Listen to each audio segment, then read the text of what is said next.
গেল বছরের অক্টোবরের শুরুতে গাজায় আগ্রাসন শুরু করে ইসরায়েলি বাহিনী। এরপর থেকে গাজার সমর্থনে লোহিত সাগরে পশ্চিমা এবং ইসরায়েলি পণ্যবাহী জাহাজগুলোকে টার্গেট করে হামলা চালাচ্ছে ইরান সমর্থিত ইয়েমেনের হাউতি বিদ্রোহীরা। সশস্ত্র গোষ্ঠীর অবস্থান লক্ষ্য করে নেতানিয়াহুর পরম মিত্র মার্কিন প্রশাসন ও ব্রিটেন হামলা চালালেও তা কাজে আসেনি খুব একটা। উল্টো পশ্চিমাদের চোখ রাঙানি উপেক্ষা করে নৌপথের পর আকাশপথেও ইসরায়েলি বিদ্রোহীদের ঘায়েল করতে ব্যস্ত তারা।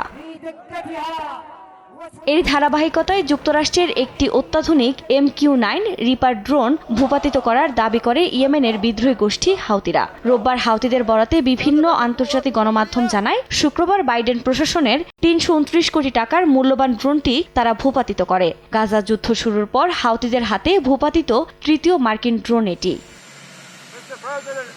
এদিকে বিশ্লেষকরা বলছেন, হাউতিদের দমাতে কড়া মূল্য দিতে হচ্ছে বাইডেন প্রশাসনকে। বিদ্রোহী গোষ্ঠীটি যথাক্রমে গেল নভেম্বর, চলতি বছরের ফেব্রুয়ারি ও গেল শুক্রবার মোট ৩টি MQ-9 রিপার ড্রোন ভূপাতিত করেছে। এতে যুক্তরাষ্ট্রের ক্ষতি হয়েছে ৯০০ কোটি টাকার বেশি মূল্যের ৩টি ড্রোন। এছাড়া বিভিন্ন সময় ইয়েমেনে হাউতিদের অবস্থান লক্ষ্য করেও পশ্চিমারা হামলা চালালেও তাদের তেমন ক্ষয়ক্ষতির খবর পাওয়া যায়নি। এ অবস্থায় ইরান সমর্থিত গোষ্ঠীকে দমাতে হামলার কড়া মূল্য নিজেরাই দিয়েছে বলে মত আন্তর্জাতিক বিশ্লেষকদের।